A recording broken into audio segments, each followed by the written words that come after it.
what's up, everybody? My name is Dana Snyder, and that song just always gets me into a really fun vibe every single Wednesday that I do these live interview series. And this is called The Edition Live. If you're joining for the first time, this is where I have really innovative, exciting, fun, different conversations with a slew of guests from the for-profit and nonprofit sector to really bring you some fresh ideas and conversations about the nonprofit space that we are all working and living and breathing in. Today, I have a really exciting guest for you, but I wanted to go ahead and first state that with Positive Equation, I can't believe I'm about to have a 5-year birthday next year. And one of my favorite things that I have put together is Missions to Movements Mastermind. And I'm going to share it with you really briefly here. This is my 6-month mastermind program. The next cohort group is for emerging female leaders that are really looking for a peer-to-peer community and a curated group of coaches that are experts in their space to help you achieve your goals with a community. So if you're looking to start January with a plan in place, or if you're like, I don't know what I'm going to be working on, but I know I need support in order to accomplish it, this is what this program is specifically designed for. So it's a 6-month program. There's 2 group coaching calls a month. It's going to be small, 15 to 20 women. There's an in-person retreat in Atlanta, which I am super excited for because that's where I live. So 2-day workshop, bringing everyone together in person, because I think more than ever that's needed. And we get so much more from each other when we're in person and working together. And one-on-one support through this program as well. So if you are interested, I will drop the link to this webpage for you to apply. And applying is free. Please apply. Everyone who applies has a conversation with me. And we learn what your goals are for the new year. And so we talk about what is it that you want to achieve in your organization? What topics would you be really interested in learning about? Who would you want to learn from? And then I go out and I find exactly the right expert coaches to curate them specifically for the group of women that are being served in that group. So super excited that those applications are live. And it's literally one of my favorite things to do because I get to see 6 months of transformation happen before my eyes and bring in some really dope speakers. So without further ado, today, what we're going to be talking about is rethinking the ask. And what does that mean? Michael is going to get into that in a second. So let me introduce him real quick. So Michael, which I love, is a fellow follower of Jesus, a lover of people, and is always seeking to be better at both. He's married to his high school sweetheart and proud parents of 3 children, holds a bachelor's degree in marketing from Oklahoma Christian University and a master's degree in education from the University of Oklahoma.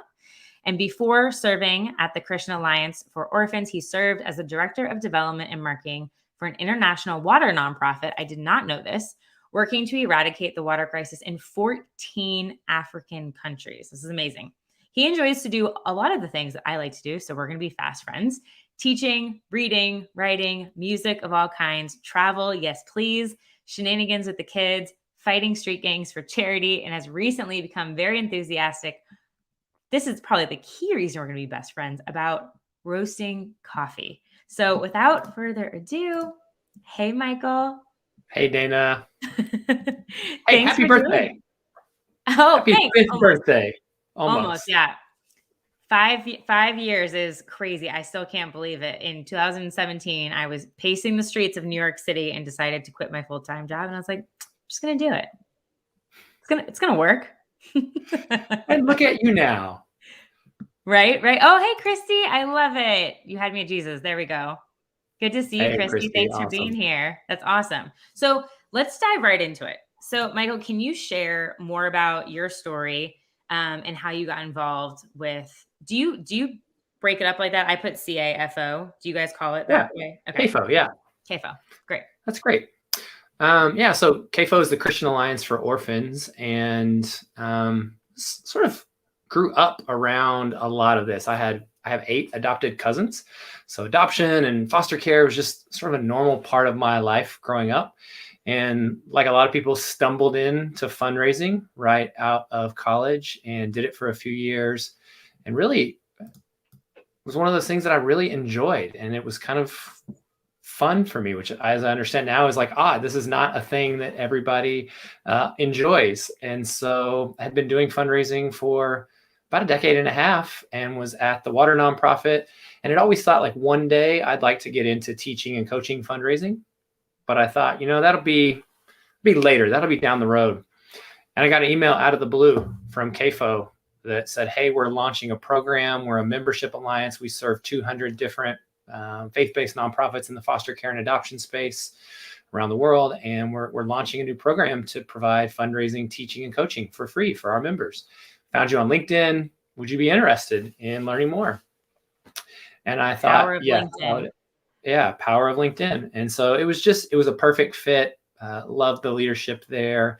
It's a cause that I've always been passionate about and cared about, and just an opportunity to get involved with a lot of different people doing a lot of really cool things that I would never be able to do just one place. And so have loved it. Been there 2 years. Nice. That's incredible. Thank you for sharing that backstory. We connected via LinkedIn as well. And I think I was just asking for people about what topics they would like to hear or talk about. And this was months ago, obviously, the time that we actually got this scheduled and are live here today. But one thing that I mentioned that I thought was really unique was you think about different giving very differently. And honestly, I think it's how we all should. Can you really walk us through this concept of for versus from when engaging with supporters and donors? Yeah, absolutely. CAFO has a partnership with a group called Mission Increase, and I don't know if you're familiar with them, but there's an idea that's pretty fundamental to everything that Mission Increase teaches. So this is not even my idea; I got it from them, but it is the idea that it is way better to ask what we want for people who give than what we want from them. And in fact, people always know whether we are asking something, we just want something from them versus what we want for them. Mm-hmm. And when you start there, it changes the way you fundraise. People aren't just ATMs at that point. I always enjoyed fundraising. I love that. I always felt a little icky. Like I didn't have anything to offer. Like even though generosity is good and they're giving and making, I'm always the guy with his hand out. And then I realized, no, there's something I want for these people. I want them to give because giving is good for them. And I want them to learn about our mission because that's going to help them grow. And I want to help them serve better because I know that's going to be good for them. And I want to help them share this with their friends. And yeah, I want to help them be more generous. Like that's a part of it. Giving is part of it. But it really shifts everything when you see, okay, fundraising is an opportunity to help people grow and help them experience the joy of generosity, which, I mean, we all know generosity is fun and it's good for us. It's like it's the nutritional equivalent of eating broccoli that tastes like ice cream, right? It's so good. And when that shifted for me, all the fundraising changed. My experience of fundraising, and even some of the day-to-day things don't look a lot different. But when I'm in relationship with a giver, it changes it. I'm not. And I don't know that I was ever too concerned about what I want from them, but this idea gave me a framework to really think about the relationship. And now everything isn't so much about the gift. It's not even about getting that person more involved. It's about helping them grow and become owners of a cause that they care about. I love that. And I think if you're thinking about it with that mindset and that mentality, then every time you go to craft an email or a post or even your website, or you go to an event, like I would imagine the thought process and the dialogue and what's written into that piece is so different than if you're coming from just the standpoint of, we really just need to meet this 50,000 goal. Absolutely. I mean, it changes everything. We start everything we do at CAFO by asking that question, like, what do we want for the people who are going to receive this? If it's an event, what do we want for the people who are going to attend this event? Like that becomes your framing question, and it changes it because yes, generosity and giving is a part of that, right? We all have budgets that need to be met, and that's okay. But it changes it because you say to yourself, I am only going to ask this person to give to this thing because I believe that will be good for them, and because I believe it's a fit for their passion. And in cases where it's not, like those are good opportunities to say, you know what, I'm going to invite that person to do something else. Giving may not be the right opportunity right now to invite them to take. It's not necessarily their best next step, but maybe I can invite them to share this or serve. Great question to even just like ask of current supporters, like, what gets you excited? What would you like to get more involved in? Instead of just like the ask for dollars all the time, it might be, hey, I would love, maybe that person is a really good connector. And maybe instead of asking them for a gift, they're a really great person to ask for introductions. Like my gift to you is asking for intros versus funds. Absolutely. And that introductions, wisdom. Yeah. Right. I love that. That is such, everyone star nugget that right now. And also, if you have questions, this is your time to pick Michael's brain and to ask him anything that you have that you might have going on in your organization. So think about, as you're listening to this conversation, think about what communication do you have coming out around Giving Tuesday, around end of year, around maybe New Year, around an event that you're planning, and how can you take, I want this conversation especially are things that I think you can implement that right away. You can go to your emails that you have right now and ask yourself, are we thinking about what we want for this person? And I think the other thing that I like about this too is it really makes it individual. We might have email lists of thousands or hundreds of thousands of people, or even if it's hundreds, but everyone individually receives that message, right? They're not received together like as 1,000 people. So it's like, how can you make it feel so personalized by asking like, what do we want for them when this drops into their inbox? This is great. Cindy just had a question around Giving Tuesday. So many nonprofits are asking, how do we stand out? I mean, I'll quickly jump on this, and then Michael, I'd love your thoughts. Sure. I think something so smart. I shared this on Instagram. I think there's one organization that has emailed me in advance to tell me that they're doing something on Giving Tuesday, which then instead of just like waiting for the influx of everything, I'm like, oh, they're going to be doing something great. Noted in my mind. I'm going to go to their channel on the day and I'll support them because they've let me know. Yeah, I love that. I mean, I think there's a great opportunity in this framework. It's all about what is the next step that I want this person to take? What's the next step that's going to be good for them to take? And sometimes it is a gift, but sometimes it's using their platform and sharing this. Sometimes it's, in the foster and adoption care space, there's a lot of misconceptions about a lot of things. And sometimes it's a good step to help them learn about the cause itself. And so, back to Giving Tuesday, there's so many good things you can do like this on Giving Tuesday. Can you use it as an opportunity to help them understand the cause better broadly?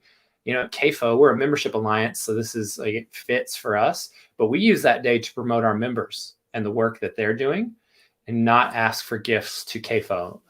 And I think that's something you can do broadly about like, hey, look at the space that we're in, the sector we're in, the problem that we're trying to solve. Here's a bunch of really great organizations trying to solve that. And hey, we want to help you learn more about it or get deeper connected today on this day. I think that's good. And then just going back to your Giving Tuesday campaign, are you asking them to give because it's Giving Tuesday, or are you asking them to give to solve a problem that they care about? And I think that's how you really focus your Giving Tuesday efforts and take this framework into account.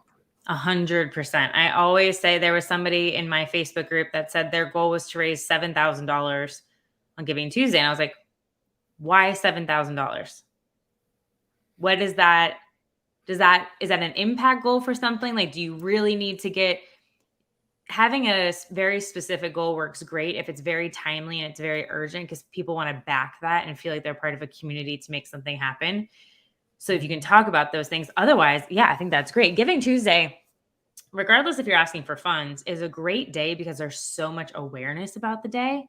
I think there was a stat that I think Neon One put out that 57% or something of Americans know about Giving Tuesday.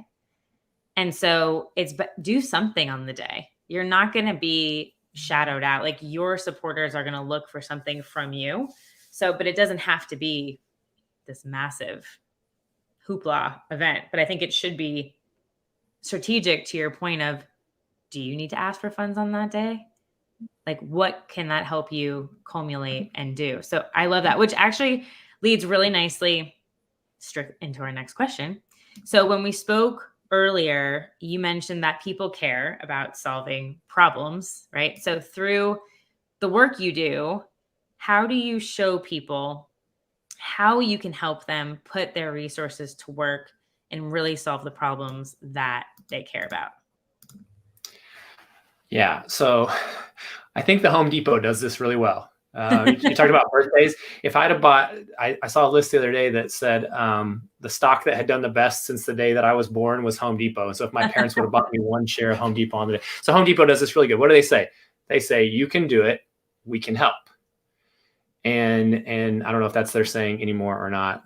But it's a great phrase that really has a lot of relevance for us in the nonprofit sector. People have problems they care about. People have causes that they want to try to impact. They have solutions that they want to try to create in the world. And when they're giving to us, they're not giving to our mission. They're not giving because it's Giving Tuesday or January 31st. They're giving because they see us as being able to help them solve a problem.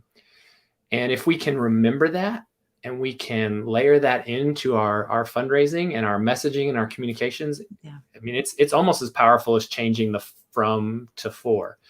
Because all of a sudden, we're not saying give to us, right? So that we can solve this problem. Now, none of us would probably say it that crassly, but we're basically tapping into the aspirational identity that they have. Like, people like us care about things like this. You care about this. Here's a way that you can solve it and make a difference and move the needle. Give to do that. Give because that's the kind of person you are. And this is a problem that you care about. And here's how you can move the needle forward. And that flows into how we say thank you and our gratitude. Like, no, it's not thank you for helping us do this thing. It's Dana, thank you for doing this thing. You did a thing. You gave and you accomplished this. And I don't even know if people are consciously aware when you start talking that way, that you're talking like that they pick up on the actual specifics of it, but they're aware. They understand this is different. And it creates more connection to the cause and more connection to what you're doing. Yeah. And I think this is something that I've talked about before, but one of the authors here of the Gen Z Frequency, Greg Witt, who I had on my mastermind this last time. I have like a whole bunch of notes in here. He talks about specifically Generation Z and how they like to give and how they like to interact. And it's specifically with this, like, they literally want to use their hands and be actionable and physically do something. So it's like, how can you empower people to be grassroots about what you do? Whether that's creating social content for you, sharing on their platforms. Can they physically go out into their community and make something? Whatever that is, whatever makes sense, but they want so badly to get a group of their friends together and go out in an effort to volunteer and be present. So I think we have to think about what are the creative ways. And I actually saw an ad from the world's, WWF, Wildlife Fund. They had an ad that you could download, like a toolkit of like different things that you could do. And it was meant for classrooms of students to do. And I was like, this is great. Every time, this is a big missed opportunity on most nonprofit websites. When you're asking somebody for their email, no one wants to sign up for another email newsletter. Zero. Zero. That's not sexy. That's not exciting. That's not fun. That's not something I want to come into my inbox. Use that as an opportunity to like give them something. Like, whether it's like 5 tips on how you can do X in your community, or here's 5 books that you can read to learn about X topic, or here's a video to learn more about blank, or how to create this, like whatever works best for what your organization does. But that's an opportunity right there where somebody can take the action and you're getting their email and you know that they took that action because there's an exchange of contact information, and that can create a whole email sequence from there, which I would actually love to talk about what you guys are working on, because based on the principles that we're talking about, how do you structure your fundraising initiatives and marketing strategies to work for the four and to help them, for donors to know that they're solving problems? Yeah, I mean, I think underneath all of that is a desire to see people grow. And that's, I mean, that's what the for and the from is. And that's what you're talking about. And that's signing up for that. I mean, they're going to grow because they're going to learn about what the World Wildlife Fund does and the problems facing, animals that people care about around the world, all those things. And that's growth for them. And all of those things are growth. And so I think you structure your fundraising initiatives and marketing strategies around the idea of helping people take next steps to grow. And particularly around the cause that you work in. And it's not even about you have to be tracking them properly. You've got to be tracking them properly. You've got to have good systems internally to do that. And it's not even, I'm not even so concerned about helping them grow like deeper connected to your organization. Although that's a natural side effect. I want them to grow in the cause itself. Like, when I worked in the water sector, we want people to understand all these problems that are out there in the water sector and get the nuanced explanation. We want them to grow to become more owners of that. In the adoption and foster care space, it's about helping people grow in their ownership of this cause, not so much of CAFO or any of the organizations. And then you design next step opportunities for people to take in that. And so you invite them to do things. You invite them to give. You invite them to share this with their friends. You invite them to learn more. You invite them to serve. In the faith-based space, we invite people to pray, and we teach them, like, here's a good way to do it. And that all gets layered into, that's layered into your social posts and your emails. And with that is like painting the picture of the problem.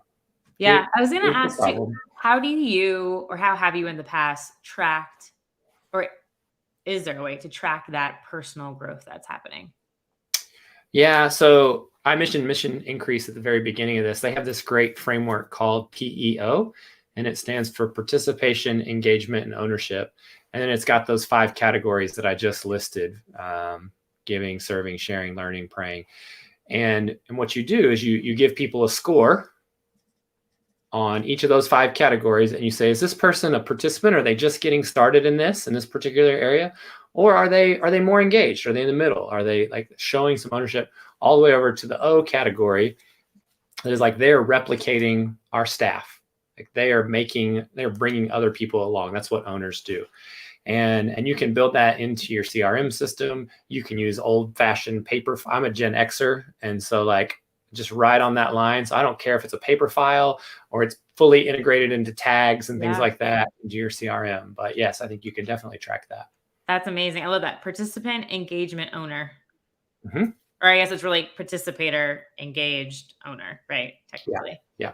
That's great. I think that's such a different way of thinking about it and organizing like a CRM in the back. If you were going to be tracking that, there are some interesting platforms which actually would be interesting to ask them this, that are coming out with more predictive tech where it's like, okay, Dana gave to this organization 40 days ago. This is the average time where Dana should receive an email from you now asking for a second gift.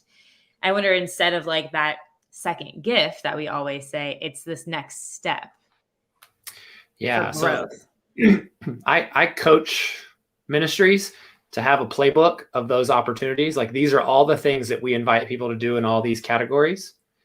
And it's not so formulaic to say, like, it'd be really hard to build a drip campaign around it. But with one-on-one relationships, before every interaction, before I go meet with you, Dana, I say, hey, I'm going to review our conversation from last time. And today my goal is I think it's the right next step that I'm going to invite Dana to take is to move from here to here. And so I have a step that I often invite people to take that I know moves them from one end of the continuum to the other. And that can be built into your CRM for sure. Yeah, that's super smart. Oh, Christy's asking, can you say the 5 things again? Yeah, for sure, Christy. Praying, serving, learning, sharing, and giving. I say giving last because everyone's like, oh, that's obvious. Praying, serving, giving. I'm writing down. Learning, and sharing. Yeah. Sharing. I'll put it in the chat for everybody.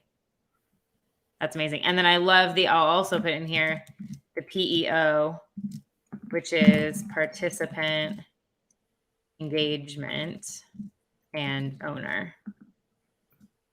All the abbreviations. Chrissy, you're so welcome.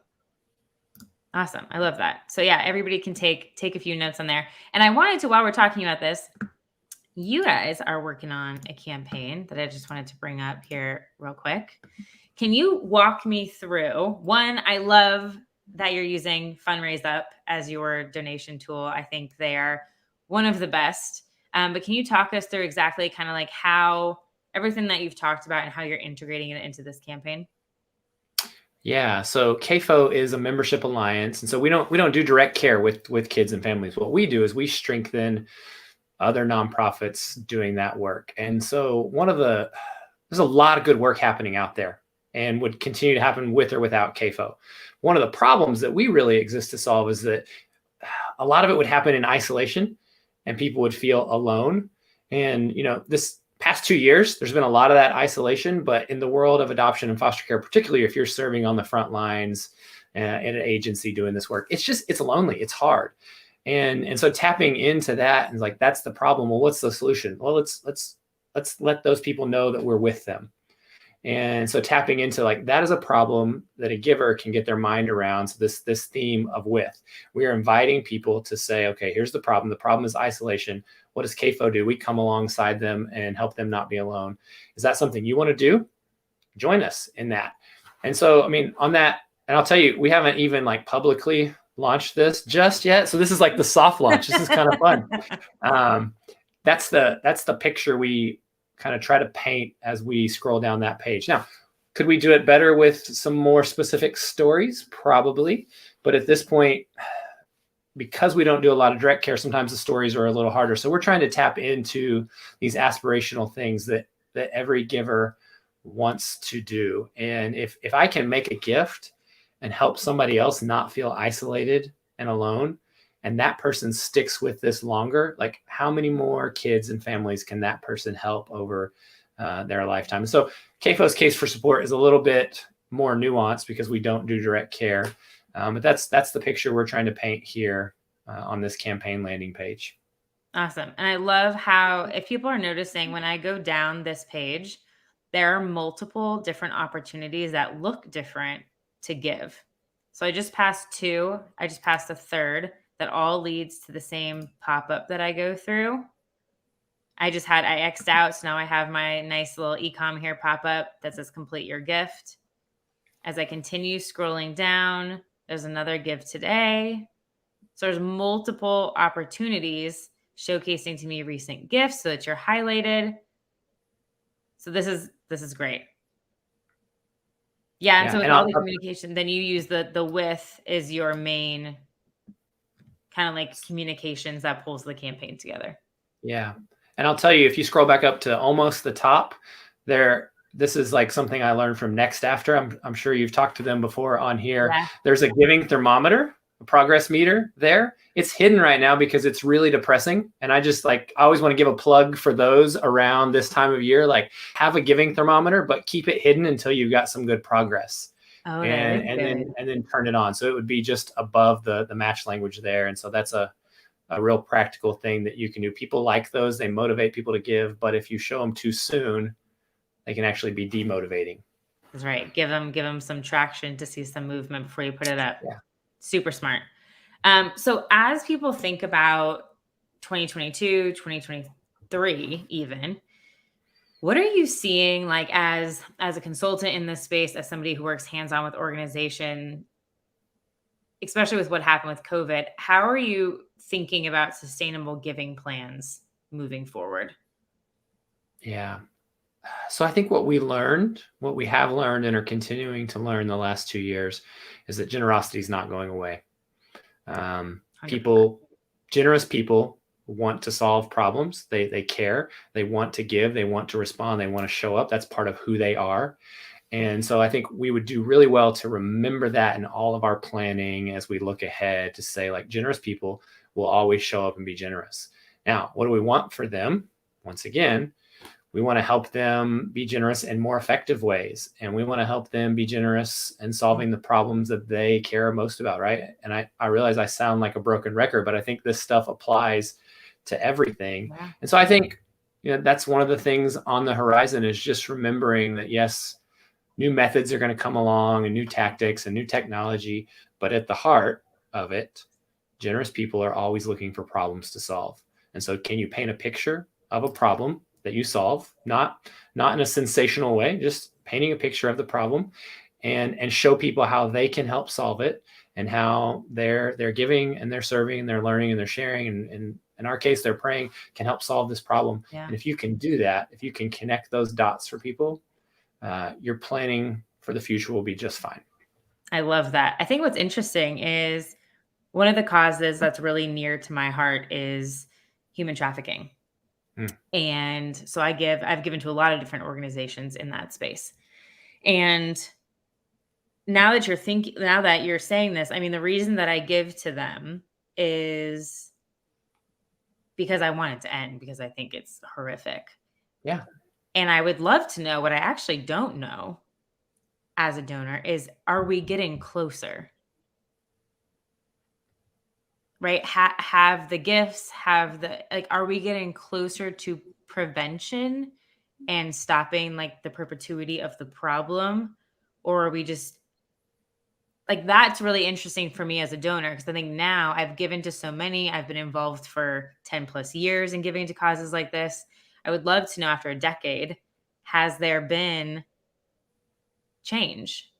Or are we seeing new types of problems because of technology and the internet and all the things? And then how are we tackling that? Right. I think, to your point, like, that's for the donors that are really invested and have given for a while, like, that's such a great perspective to have. And a thought to say, are we educating our supporters on that part of the puzzle? Yeah. And it's upstream thinking, right? It's the book Upstream by one of the Heath brothers. Forgive me for not getting, like, looking at the problems that we're working on, and we're inviting givers into solving with us today, and looking upstream and saying, okay, what are some of the causal factors of this problem that maybe we're not addressing today, and that we could begin to address before they even become a problem. Now, in the book, in Upstream, they talk about, if you prevent a problem before it happens, it's really hard to demonstrate your impact. Yes. And our pastor at our church just talked about this. He's like, what you don't see is the prevention of this problem never existing that your funds go to. But I honestly think that's even more powerful. Yeah. And I mean, with human trafficking, with a lot of things that are those big problems like that, we have some idea. The numbers are never perfect, but we have some idea of how many people out there in the world don't have access to safe water. And we have some idea of how many kids are in foster care in the US. And we have some idea of how many people are the victims of trafficking. I mean, we ought to be, we owe it to people who give to be constantly kind of coming back to that big needle and showing people and saying, like, have we moved the needle on this? Yeah. Are there fewer kids waiting on families today than there were 10 years ago? Totally. Do more people have safe water? Are there fewer victims of human trafficking? And that goes beyond our organizational impact. And that's part of their growth, right? What we want for them is to grow. And so we're going to talk to them at a high level about what's going on around this problem globally, so that they understand it better.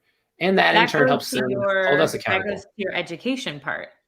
Yeah. Right. Like, are we keeping them informed at the larger issue, which you might be having at the organization level? Like, let's just say if all the 200 partners got together and they were sharing resources and ideas in a space, but then it doesn't go beyond that conference or that summit to share with everyone else. And it's kind of like loop us in so that we can help take you to that we want to be a part of that decision too. So I think that's a huge, or at least what I feel like, and I give monthly to a few different organizations, and I think that's definitely a gap. I don't know what you think from the work that you've done, but I don't think as a donor, that I've really experienced that. Well, so I would say as a monthly giver to some of those causes, you would be engaged. I'd put you in the engaged category. And if I was working there, coaching there, I would want to coach them to think like, how do you take this group of people who are already insiders, who are engaged, and help them transition from being engaged, which is good, to ownership. Now, not everyone's going to want to go there. Not everyone's going to go that far, but be asking that question. How can we grow these people to full on owners of the cause? Well, part of that is understanding how all this stuff is tracked at a global level, and what does progress look like, and what would an upstream solution look like, and being able to identify some of those things that they could do to really help you grow into an owner. Yeah, I love that. This has been such a fascinating and fun conversation. I love brainstorming these things that I just don't think we pause enough to give space to think about. But I would hope for everybody listening and that is watching either live or while this is recorded is to really go back and think through those notes that Michael presented today, and talking about the for versus from, talking about the PEO and how can you move people to the next step in growth in their journey with your organization, versus everything that sometimes we're just like thinking for ourselves, and like the next thing that we need to accomplish, this building that needs to be built, right? Like all of those kind of very tactical things that we get stuck on. So I would say, Michael, how can people connect with you? How can they connect with the organization? Yeah, so an easy way would be how you and I connected. Find me on LinkedIn, Michael Mitchell, Christian Alliance for Orphans. You can email me. It's mitchell@cafo.org. Call me on my cell phone sometime, 405-227-8974. I don't care. Shoot me a text message. I said it fast, so hopefully you'll have to be able to pick that up. I'm always just happy to connect with anyone and to talk. And I'll tell you this, I mentioned Mission Increase a few times. There are Mission Increase offices all around the country that teach some of these same ideas for free to faith-based nonprofits in their community. And so check their website out, mif.org as well. And you may have somebody in your community that can walk with you to try to operationalize some of these ideas. Amazing. I am trying to pull up your LinkedIn page, but of course my computer is moving slow as molasses. Oh, it worked. Okay. I'm going to put this in the comment section for everybody. Awesome. Michael, thank you so much for joining me today. I wish you guys all the success with the campaign that you're running, and a wonderful holiday with Thanksgiving coming up next week. Thanks, Dana. I appreciate you. And I'll just tell you, I'm having like a fanboy moment today. I've been a big fan of yours for many years. And so this is just, I watch a lot of your stuff, and it's fun for me to have this conversation with you. So thank you for the work that you do. Thank you. I appreciate that so much. It's fun to this is honestly the live conversations that I get to have, and teaching are two of my favorite things to do. That's why I've restructured everything that I do, honestly, in the past 18 months, because it's what brings me joy.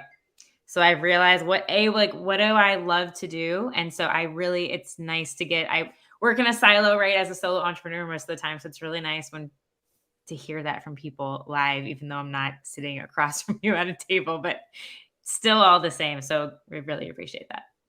Yeah, absolutely. Awesome. Thanks everybody for joining us. Have a great rest of your week. Have a wonderful Thanksgiving.